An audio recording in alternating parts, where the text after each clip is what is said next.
અમદાવાદના ચંડોળા તળાવમાં ગેરકાયદેસર બાંધકામો સાથે અમદાવાદ મ્યુનિસિપલ કોર્પોરેશન અને અમદાવાદ પોલીસ દ્વારા ઐતિહાસિક કાર્યવાહી કરવામાં આવી છે। અંદાજિત 1500થી વધારે પાકા મકાનો અને ઝૂંપડા તોડી નાખવામાં આવ્યા છે।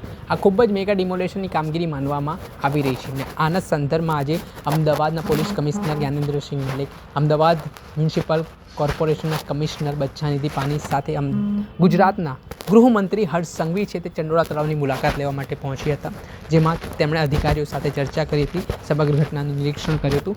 જે રીતે તંત્ર દ્વારા ડિમોલેશનની કામગીરી હાથ ધરવામાં આવી હતી, વિધાનસભામાં પણ ચંડોળા તળાવમાં ગેરકાયદેસર બાંધકામનો મુદ્દો ઉઠ્યો હતો અને તેના ઘેરા પડઘા ત્યારબાદ પડ્યા હતા, જેમાં એકાએક તંત્ર દ્વારા ચંડોળામાં જે ગેરકાયદેસર બાંધકામો છે તે દૂર કરવાની કાર્યવાહી હાથ ધરી હતી અને સાથે જ બાંગ્લાદેશીઓનો પણ મુદ્દો ઉઠ્યો હતો। તે તમામ બાબતોને લઈને ગૃહ રાજ્યમંત્રી હર્ષ સંઘવીનું મોટું નિવેદન સામે આવ્યું છે। તેમણે અમદાવાદના ચંડોળા તળાવ પર શું નિવેદન આપ્યું છે અને શું પ્રહાર કર્યા છે તે સાંભળીએ। સર્વપ્રથમ પ્રાથમિકતા અમારી એ છે કે જે કોઈ લોકો ગેરકાનૂની રીતે અહીંયા નિવાસ કરી રહ્યા છે અને આપ સૌ લોકો જે લોકો અમદાવાદમાં વર્ષોથી રિપોર્ટિંગ કરો છો તેમને સૌને અંદાજો હશે, છેલ્લા 6 મહિનામાં આપણે અહીંયાથી અનેક ડ્રગ્સ કાર્ટલ, દેહ વેપારના, અનેક નાની નાની મુસ્લિમ દીકરીઓને શિકાર બનાવનાર લોકો જેનો ખૂબ મોટો કબજો હતો, એના સિવાય ચોરી, એના સિવાયના બીજા અનેક ગુનાઓ જોડે જોડાયેલા લોકો અહીંયા ગેરકાનૂની રીતે નિવાસ કરતા હતા। ખૂબ મોટા પાયે આ થોડા દિવસ અગાઉ બી અહીંયાથી બાંગ્લાદેશીઓ મળ્યા છે। 5 મહિના પહેલા બી ખૂબ મોટા પાયે બાંગ્લાદેશીઓને અહીંયાથી પકડવામાં આવેલા હતા। એમાંથી મોટા ભાગના લોકોને ડિપોર્ટ કરવામાં અમદાવાદ પોલીસને સફળતા પ્રાપ્ત થઈ છે। હું માત્ર ને માત્ર એટલું જ કહીશ કે ભૂપેન્દ્રભાઈ પટેલની સરકાર એ સંપૂર્ણપણે ન્યાયિક રીતે અને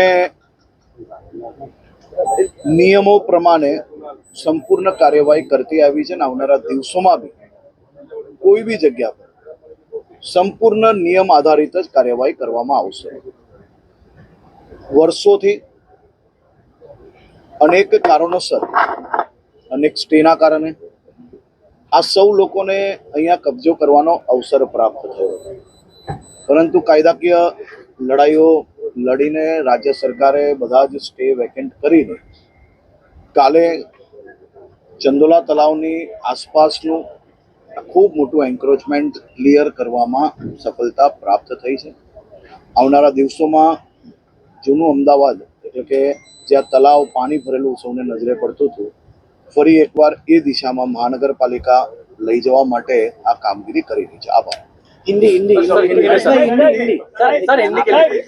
ગુજરાતના ગૃહ રાજ્યમંત્રી હર્ષ સંઘવી તેમણે આ મામલે નિવેદન આપતા જણાવ્યું કે અહીંયા ગેરકાયદેસર રીતે ડ્રગ્સનો ધંધો હોય, દેહ વેપારનો ધંધો હોય, તેવી રીતે નાની નાની દીકરીઓને લાવીને અહીંયા દેહ વેપારના ધંધામાં ધકેલવામાં આવતી હતી। તે બાબતને લઈને તેમણે છેલ્લા ઘણા સમયથી અહીંયા કાર્યવાહી કરવા માટે તંત્ર તૈયાર હતું, પરંતુ જે તે સમયે આ જગ્યા પર કોર્ટનો સ્ટે હોવાથી તેમણે તંત્ર દ્વારા જે કાર્યવાહી કરવી જોઈએ તે પ્રકારે કાર્યવાહી થઈ શકી નહોતી, પરંતુ આ બાબતને લઈને રાજ્ય સરકારે અસરકારક રજૂઆત કરી, ત્યારબાદ તંત્રએ કાર્યવાહી કરવા માટે મંજૂરી આપી અને હાઈકોર્ટમાંથી જે ડિમોલેશન કરવામાં આવી રહ્યા હતા તેમની અરજીઓ પણ ફગાવી દેવામાં આવતા મામલો સર્જાયો હતો અને આ ઘટનાને લઈને ગૃહ રાજ્યમંત્રી હર્ષ સંઘવીએ મહત્વનું નિવેદન આપ્યું હતું। દર્શક મિત્રો, એન કવરેજ ન્યૂઝને આપ લાઈક કરી લો, સબસ્ક્રાઇબ કરી લો અને શેર કરવાનું ભૂલતા નહીં।